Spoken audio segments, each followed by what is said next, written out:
Benin teacher? Sir, Okay.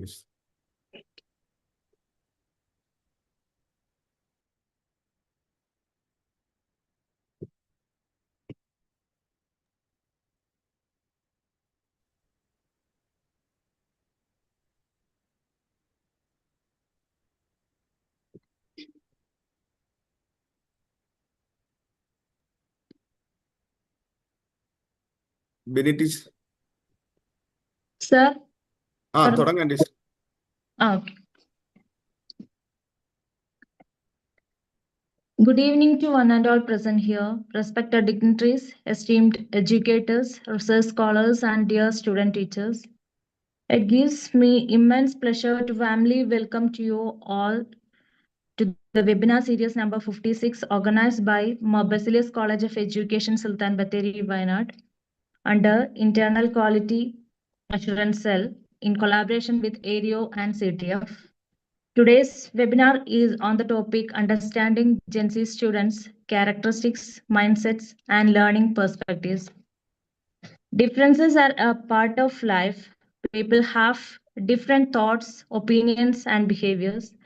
These differences can sometimes cause problems, but they can also help us learn from each other.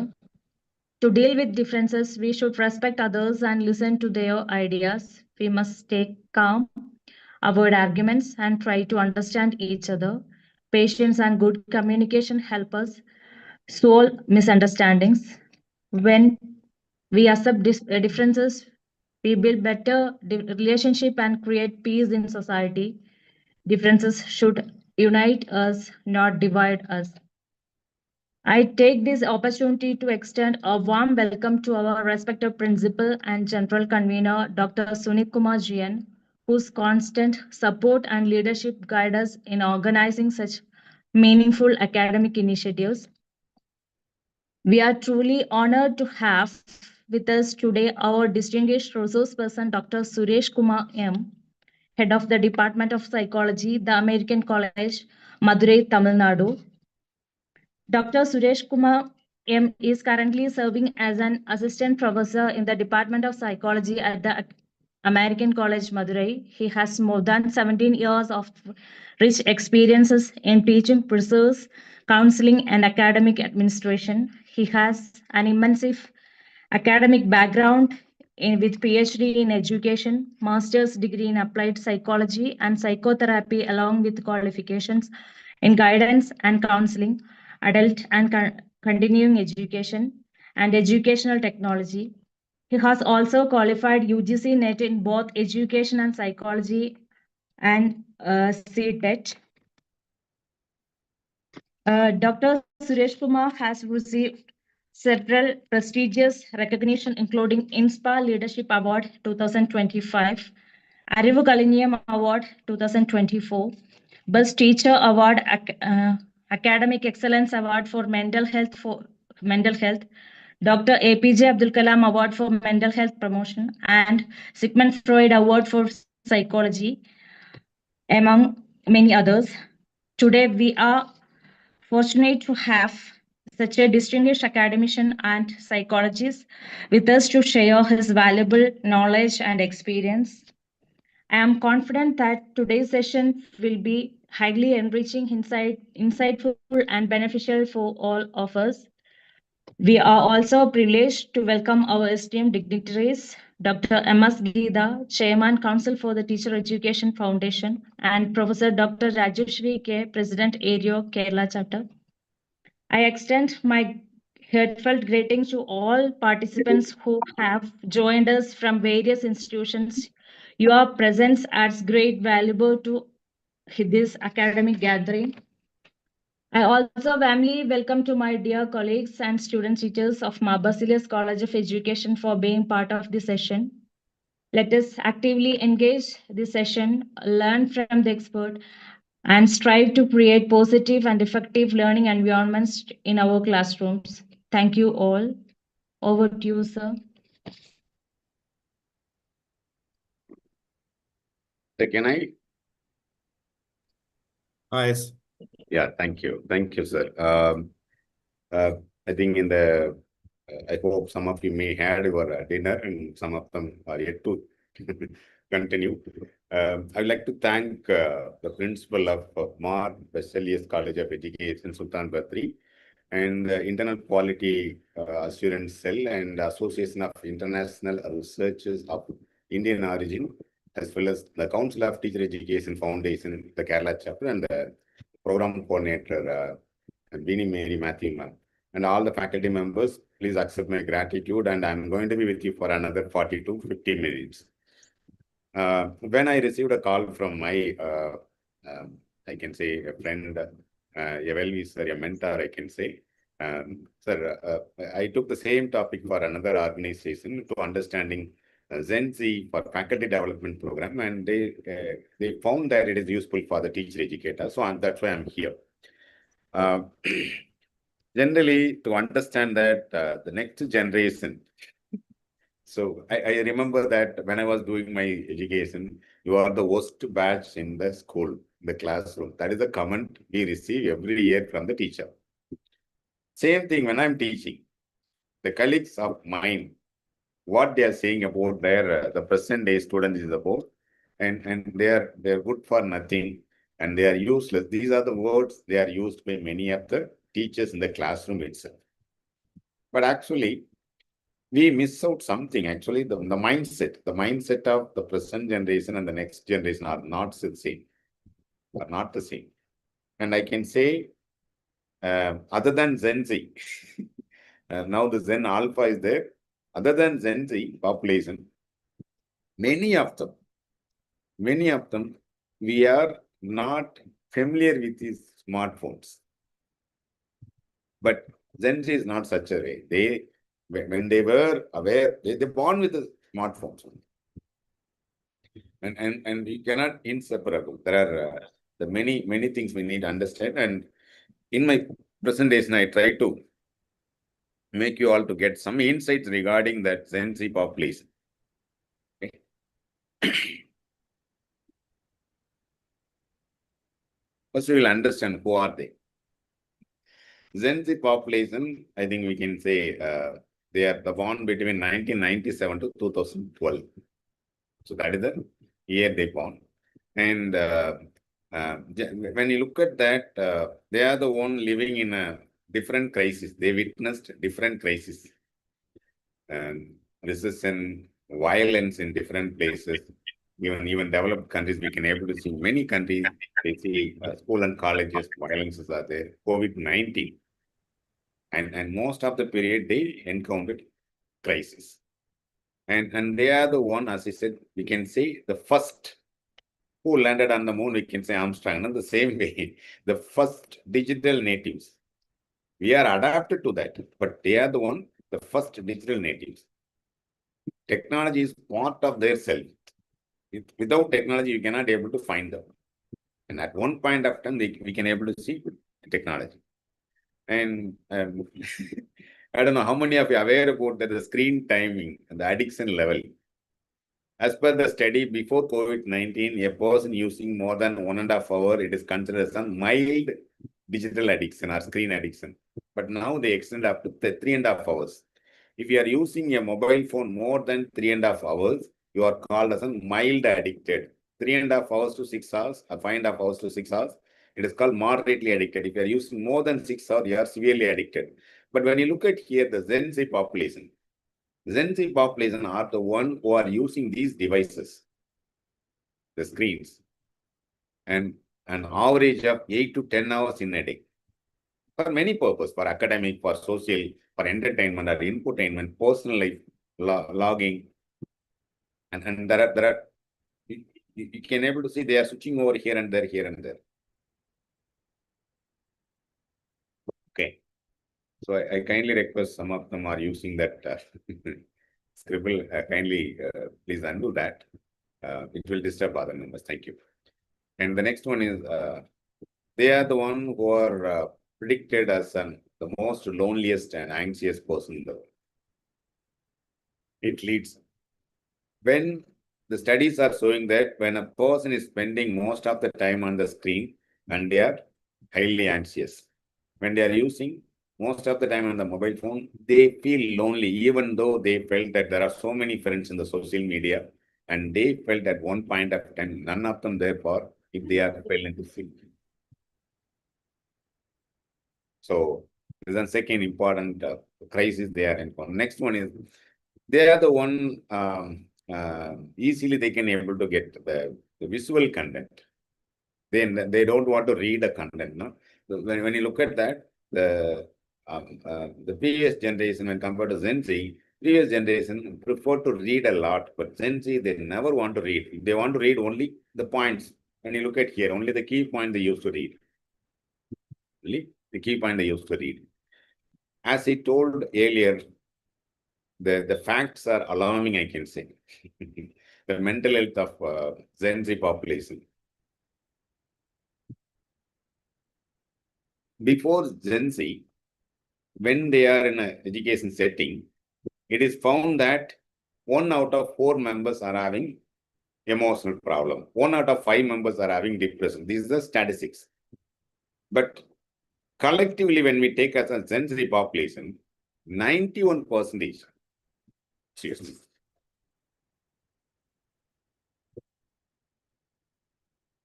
91% of Gen Z population are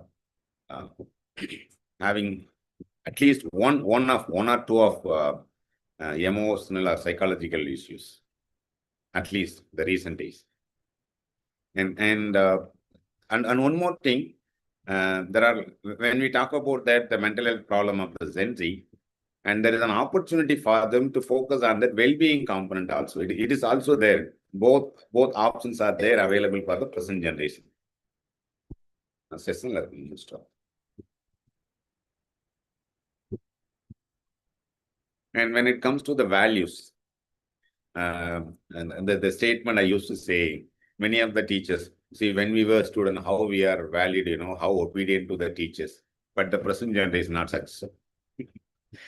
When it comes to alpha, it is totally different. Totally different. I think when you look at the Gen Z population are the one we can able to see in a family, they can be there 1 or 2 members. The previous generation, you can able to see more than 2 members in a family. So the parents, they try to at least say what's they're supposed to do for right.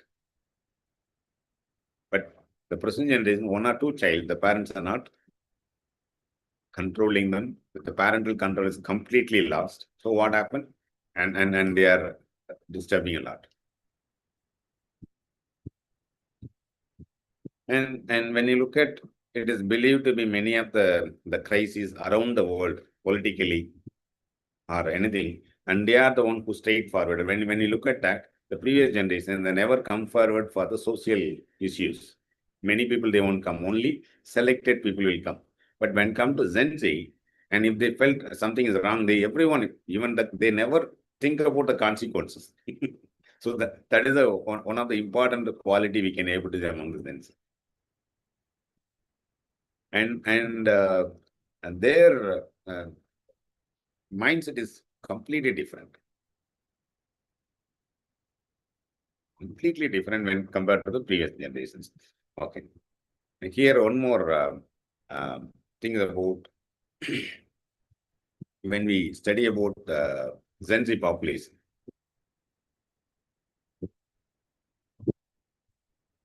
They are not the one we can able to see high level of attention.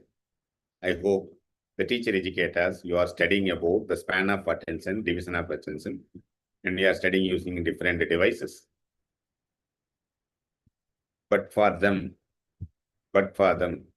it is less than 8 seconds the span of attention. And they are the one who believe that why I should be concentrated or giving much attention to education, because the return back what I'm getting from the education is very low. So that is the mindset they are at. And when we are, for example, I remember when my teacher is giving some assignment, I never ask why I have to do that. But the present generation, they are asking why I have to do, what is the purpose of doing this assignment? There is no way it is connected for my skill set. And that kind of questions we can able to see very high among the Gen Z population. And they try to connect with the real world connect. They want to be using more application oriented than the non-application oriented. The first thing generally when you go for any content presentation, there is an order 5W and H. What, why, when, whom, where, and how. That is the procedure. But now we have to say why we are teaching these things. First, you have to give not what. Gen Z population, they will listen to the content only when you are giving, when you are learning these things, these are the benefit you will get it. Then only they will learn. And then come to the next one. We'll move on to the next one. Then what? Then we have to say how. But previously, it's not such a way, the order. Previously, what, why, and how. Okay? And they prefer given real life examples. Don't want to be the theoretical. They very boring for them. And generally, most of the teachers, I can say, presently, they are using the traditional old lecture method, which is not attractive for them.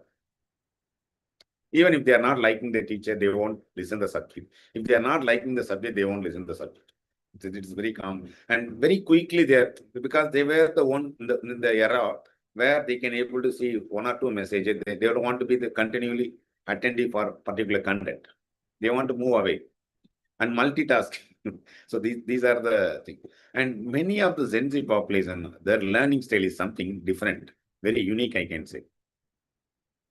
See, earlier they used to study by individually, but now they want to be collaboratively. So can you do these things? The teamwork is very high among Gen Z population than the other generations. And when you notice some collaborative quality among the Gen Z population is that when someone is good at particular thing and they want to find the gap, and if someone is expert, they easily won't approach them. Earlier, they want to be independent. I want to prove that I'm the best. But now it's not so. If they found there is someone better than me, they will ask them, can you teach me? So that kind of openness is very high. And for asking is totally different. They right royally, they will go and ask them, can you do this? You must do that. That's the way they will ask. And as he told that, if something which is not useful for them, if it is not solving the real life problem or the personal problem of an individual, they never want to be interested to learn something. Okay. And when you decided to teach a Gen Z population, so you must be transparent, very, very, very, very transparent. You have to say, you have to set a boundary. Okay, in my class, these are my expectations. In my class, what I will do. In my class, these are the behavior I'm expecting from you all for the thing. And if it is on 100%, 50% you have to engage and 50% need to, the ball is given to them. And you have to facilitate them. And it is very difficult to building a trust among Gen Z population, but it is mandatory when you want to be more successful and most effective teacher, you must build a trust. Must build a trust. And generally, like a game, they want to be learn all the content like a games. Like when you say A for our field, and then there is an appreciation will come, token, what we can call as in psychology and behavior therapy. One of the therapy technique in behavior therapy is that token account.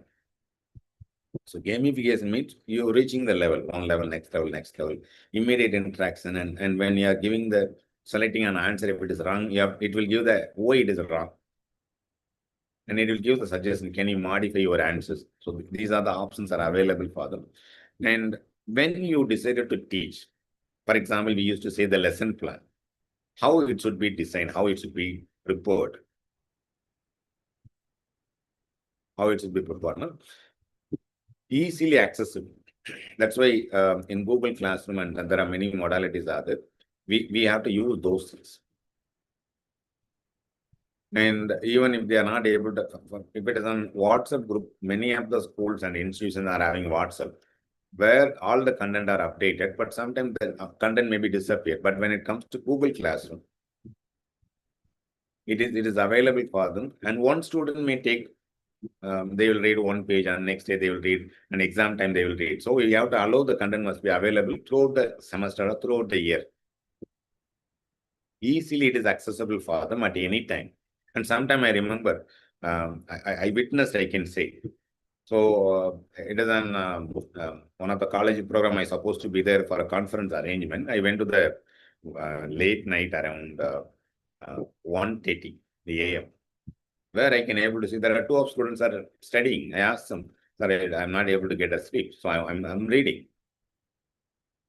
So when they want to learn at any time, they want to study.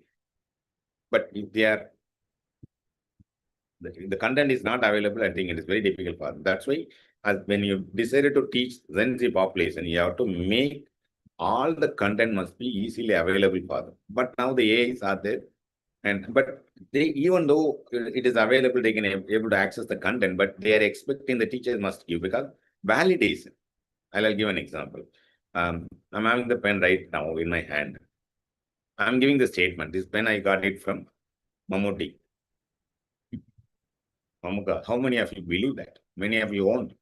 Because the statement is, you know the validity of the statement. The same thing, the Gen Z population, they want to be more valid.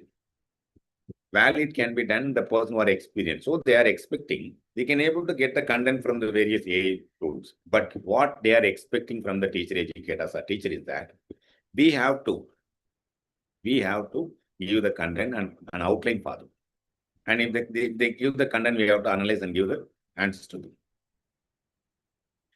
Generally, don't give an boring lecture method. They want to be bites, small videos, like reels, shorts. That's the thing they are prefer. Even those reels, it is for 1 minute or 30 seconds. If it is not interesting enough, the first beginning 3 seconds or 5 seconds, and they will scroll up. They don't want to be watch the complete video. And they preferred and willing to learn the content from beyond the classroom. Earlier, I don't know how many of you read a newspaper very recently, 2 days back. Elon Musk is the first businessman joined $1 trillion company. $1 trillion company, SpaceX. That's one company. And he said that one of the statement is that probably in 2030, not in India, 2030 in the USA, he believed that it is choice of the student to come to the classroom or not. You can take your course at anywhere else. You can take your course at your even wherever you are there. You can able to take it. So that kind of facility will be available for even for professional courses. Even for professional courses. And one more thing, it is more individualized than general in nature. More individualized. Okay.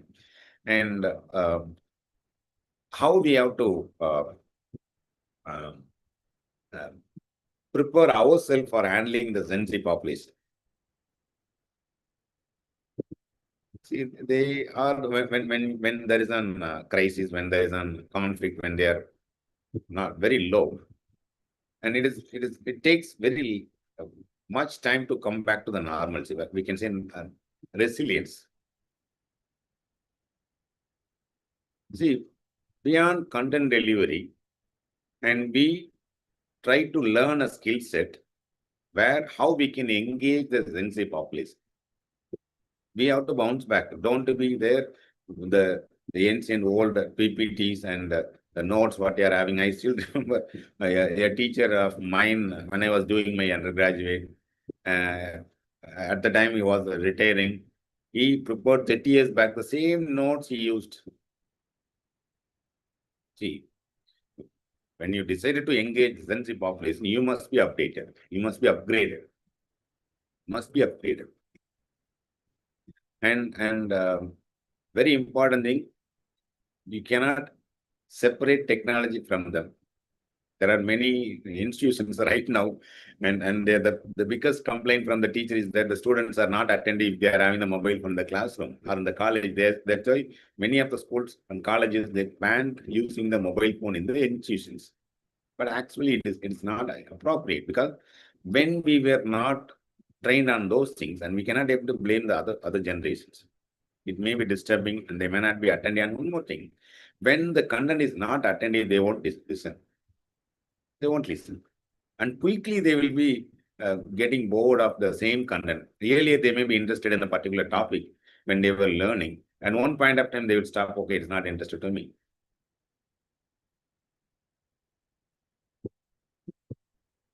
So that's why when you want to be most efficient in teaching Gen Z population, Gen Z or Gen Alpha of the future generation, you must be adapt, what we can say, adjust to the present technological advancement. Unless if you are equipped yourself, you are outdated. We can say you are illiterate. Unless you are integrating AI for your teaching and learning, you are excluded and you won't be considered as the present. The sustainability of the teaching profession itself, many of the people who are doing teacher education in future, like there are many AI robotic devices are there in school. Now they are teaching. Sophia, I hope you know that. Gives answer for any question you put into the Sophia. But if you ask a question particular, other than the subject what I studied, I'm not aware about it. But when you go and use the AI robot, it can able to give. You can ask any question. X or Y, is it? It will give the answer. And we are expecting that the in-person teaching learning will happen in future. No. It will be outdated. We have to adapt and we can engage, how engage those devices for our class.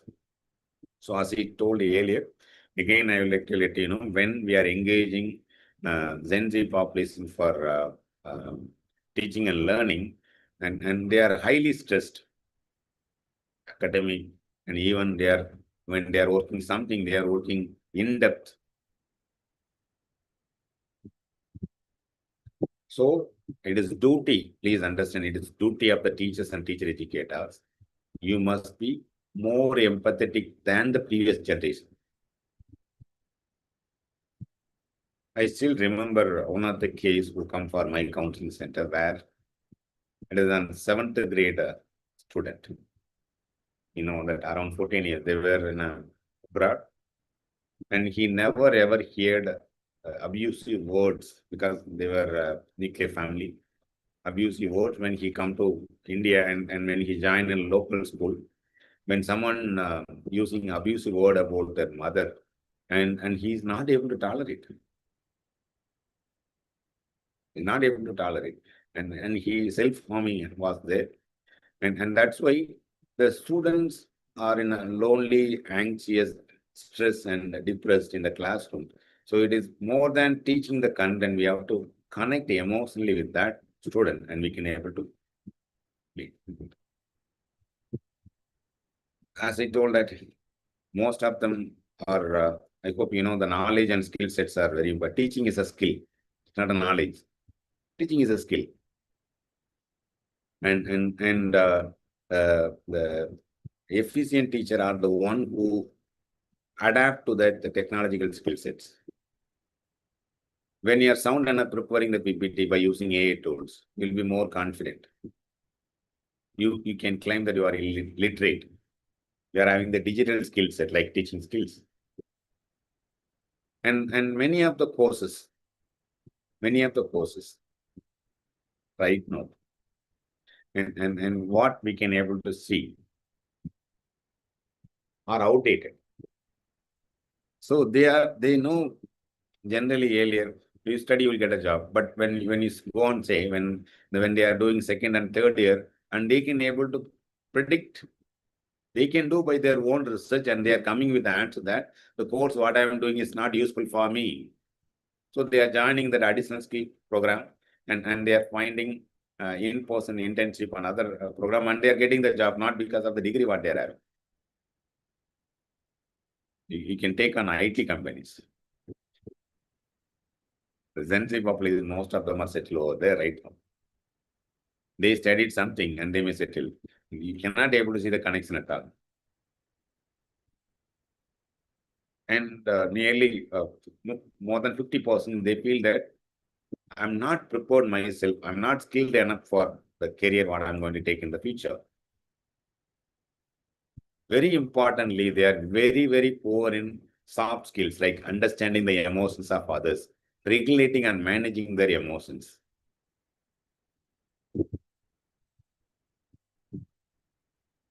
Okay. And another thing is about, there is an important thing when you're preparing the lesson plan. The first 5 minutes is meant for motivating and preparing rapport build. You have to build a rapport with the student, and then only they can able to listen. Here when it comes to Gen Z population. See, when I'm studying a particular course, but if you are studying a particular course, you want to be you want to choose a career. But you may be expert in that, but you are assigned in a team where the leader will decide what work you have to do, that you may be expert in something else. And that the mismatch of the skill set and mismatch of interest in career you can able to find in a Gen Z population. And the newspaper, I think if you read Times of India, there are more and more data insecurities are there. And the digital crimes are very, very high. And who are more vulnerable? These Gen Z population. Here, they don't want to be there for merely for the money. I remember one of the Gen Z kid, he quit the job. I still remember my grandfather joined in a company, he retired as a same company. My father joined in a company, he changed another company, 2 companies. I changed nearly 5 organizations. But the present generation, Gen Z population, they are changing in a day or even for an hour, they will change a company. They want be, if there is no fairness in treating one with another person, they don't want to continue the work at all. And they are expecting someone who has the skill set, they need to be guided. So these are the expectations we can able to see. But what the previous generation expecting, that self-learning they are expecting, but important thing they are expecting, you have to tell me what I have to do that. Don't blame me what I have done wrong. So that is the important mindset of the Gen Z population. And 80% of Gen Z population, they want to be, they teach technical skill set to the other members, other generations. And they are more adjustable and more collaborative when they are not find it certain component, security, fairness, and if they are not having the guidance, if it is more on criticism rather than constructive feedback, you cannot find them in the future. And when it comes to Gen Z population, we have to give, when you are giving an assignment, we need to give one guideline, the rules and regulations. Rationale, why I am giving this, what is the importance, clear standard. So when you do that, what is the benefit you will get it? Clear boundaries. We can say very simply, clear guidelines and clear boundaries need to be given to them. As I told, they never preferred or willing to listen the criticism. They want a feedback, constructive feedback. And as I told earlier, when they are stuck up somewhere else, don't go and blame them. You don't know these things. You have their expectations is they have to guide them how I can go further. I will collaborate. I will teach you what I know. You can teach me what you know. But that is a mindset we can able to Gen Z population. Okay. As they don't prefer to be static lectures. It's very passive and theory are very heavy. They never miss and they don't want to take up these things. They want to be more problem-based tasks like project works, hands-on experience, internship, on in-house training, and these are the more modality of learning they prefer. As I told, Gen Z populations are more collaborative and team players than the previous generation. So when you decided to engage them, never try to go with lecture alone.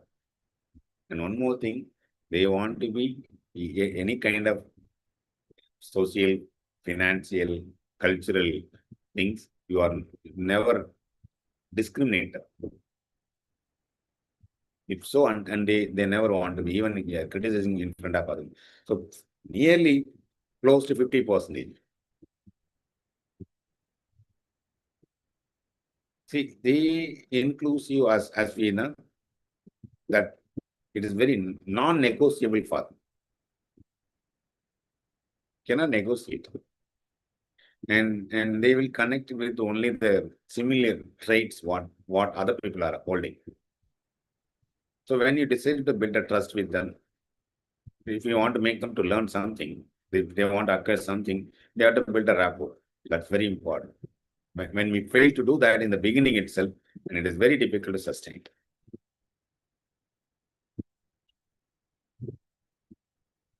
And even you are having 50 years of experience, or 15 years of 20 years of experience, 10 years of experience, when the Gen Z population comes and very novelty, they're expecting that you must treat them as a partner equally. What kind of skills that you are having, the same way you have to treat, they expect. And their values, you may have the different values. It doesn't mean that you have to disagree the values of other person. And that is very important thing they are expecting from other generations. The leaders or the team players, the team leads. And when something is against the humanity, that's why raising the voice against if there is some social injustice, and they are the one you can able to see. And even there are many states, and these Gen Z population are the deciding factor for the ruling party. Even I can say in South India, recently in Tamil Nadu and Kerala, Gen Z populations are more important, making change. And now there is what is the progress is going on in India. And we have to give, if the content is not relevant, they won't listen. They are not attentive at all. They are expecting transparency, whether it is meaningful for their personal experience or not. These are the important quality they expect. Okay. So what the perspective? They don't want to be stereotyping. Please understand. Gen Z population, they want to learn changing, mixture, fruit mixture. That's the thing they prefer. They always hooked with screens. So it is preferred, as I used to say to my teachers, when you want to connect it with, when you want to engage the Gen Z population, what you can do that, you can adapt to them. Adapt, how you can adapt? Allow them to use that laptop or a tab in the classroom with Wi-Fi connections and give the assignment and ask them to do academic works. Because they are graving, unless they are not using the screen for stipulated time, they feel not gratified. When you are eating something, when you are not able to up to the mark, and you feel not full America. The same thing happened for Gen Z population also. So you can 24/7 information must be accessible. They can interact with the peer member. They learn from them. Any platform you can go. Google LLM you can go for, or Google Classroom, whatever it may be, you can use it. And when you're creating an content, live worksheets or live course content need to be prepared, and you can share the link with them and they will prepare. And knowledge and skill sets are developed Gen Z when we are networking and not by isolating. Earlier, they never prefer to that. Screen time, they are fast access, they non-linear. Earlier means you have to say, first lesson, second lesson, that they don't want to be. They want to go 10th, 3, 4, 5, they can add any order. And speed quickly, as quick as possible, like advertisement. Within that 30 seconds or 16 seconds, how you can able to communicate the information. So blend online and blend mode is the more appropriate modality for Gen Z population in future. As I told, it will be there in shortly. And one more thing, multimedia first rather than lecture method. Have more interactions, more human interactions. The environment must be mixture of both. The institutions are not allowing them to use the devices when they go under. They use the device until the early morning. Be transparent. When you say something, give the logic, the rationale why I'm taking this, what is the benefit, whether I'm giving or right. You can check and let me know. We have to check with the Gen Z population, what are the expectations of yours, what you will get. As I told earlier, guide them, don't criticize. Give more problem-based learning, think, and don't confuse them with overloaded information or else unnecessary or irrelevant information for a particular subject. Ask the reasoning from them, critical thinking. Ask more questions, critical thinking questions. You have to guide them. See, you can get these information, where you can get, how it could be done, and they can come up with any suggestion. We have to accept that. One more thing, the real benefit need to be shared before taking these lessons. Okay. So in future, if you decide to engage most effectively with Gen Z or Alpha, the next generation, you must have a blended learning method, blended learning, and it must be transparent, and we need to give the clear feedback and standard. Boundaries need to be set in the beginning, guidelines need to be set. And when there is an assignment, something, and you can say them, you can collaborate with them, you can try to solve along with them. So with that, I can stop here. I hope I given, based on my learning, I given some inputs regarding Gen Z population. What is the Zen, who are they? What are the common characteristics? How we can engage them? And commonly there are 3-4 points that I hope you remember. I given 3 to 4 times again and again. And you know the importance of handling Gen Z population, especially those who are learning teacher educators right now. And you are not going to handle Gen Z population, you are going to handle Zen Alpha. Their Zen Beta is going to come very soon. Okay. So with that, I can stop here. Again, I would like to record my sincere gratitude to my fellow friend and mentor, Dr. Sunil Kumar sir, the principal of the college, and the coordinator, madam, and all the participants. Thank you so much for listening to me. If you have any questions, if you would like to add any points, what I'm shared here, you are most welcome. The other members will learn from you all. Thank you so much. Thank you. Okay, thanks.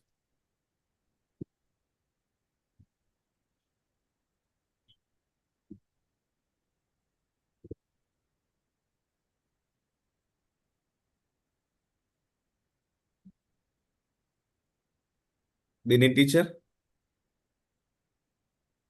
Sir. What? A very pleasant evening to one and all.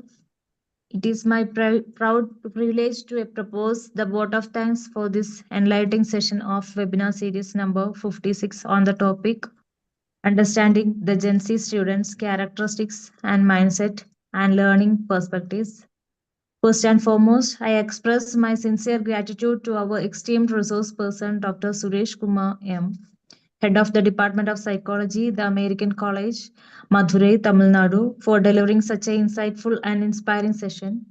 Your valuable ideas, practical strategies, and deep expertise have truly enriched our understanding of effective classroom management.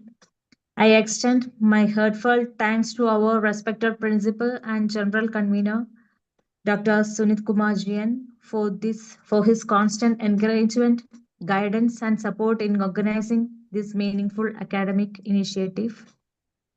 I would also like to express my sincere gratitude to our esteemed dignitaries, Dr. M.S. Geeta, Chairman, Council for Teacher Education Foundation, and Professor Dr. Rajeshri K., President, ADO, Kerala Chapter, for gracing this occasion with their presence and valuable support.